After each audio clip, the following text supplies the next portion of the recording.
screwdriver or an awl between the handle and the lock plate. Pry it out. Lock plate comes out of here.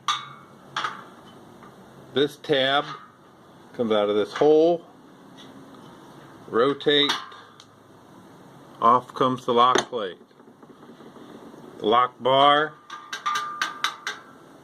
You can do whatever you need to do to pry to get it out. And it'll come out where the polyethylene glides are.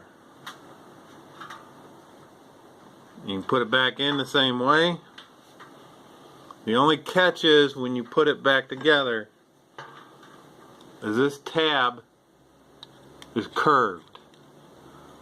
And because of the location between the handle and the lock bar is so tight, you need to take the awl, put it in the bottom hole and open it up more.